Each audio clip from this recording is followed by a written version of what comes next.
Friends చూసిండ్రా రాగి ముద్ద ఎలా నేను చేసేసానని. ఇది కొద్దిసేపు తక్కువ మంటలోనే అలానే పెట్టాలండి, అప్పుడే కొంచెం టేస్టీ ఉంటుంది.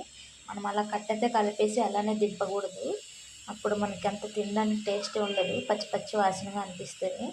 కొద్దిసేపు బాగా మగ్గితేనే తక్కువ మంటలో చాలా బాగుంటుంది.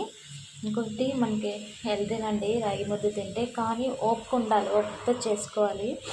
ఎందుకంటే ఏదైనా ఓపికతో చేసుకొని తింటే అన్నీ హెల్తీనే. కానీ మనం వర్క్కి వెళ్ళే వాళ్ళకి ఒక్కొక్కసారి టైర్డ్ అయిపోతుంది, ఏదో కుక్కర్లో రైస్ పెట్టేసి అలా తినేసి ఉందాం అనిపిస్తుంది. ముద్ద ప్రాసెస్ చాలా కాబట్టి మనకి కొంచెం అలా అనిపిస్తుంది ఎక్కువ పని వర్క్ అని.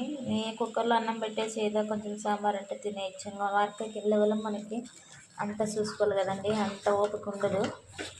మేము ఎప్పుడో ఒకసారి చేసుకుంటాము, ఎప్పుడు చేయము. నాకు టయర్డ్ అనిపిస్తుంది, దానికోసం ఎప్పుడు నాకు ఫ్రీగా ఉంటే అప్పుడు నేను ముద్ద తినాలనిపిస్తుంది.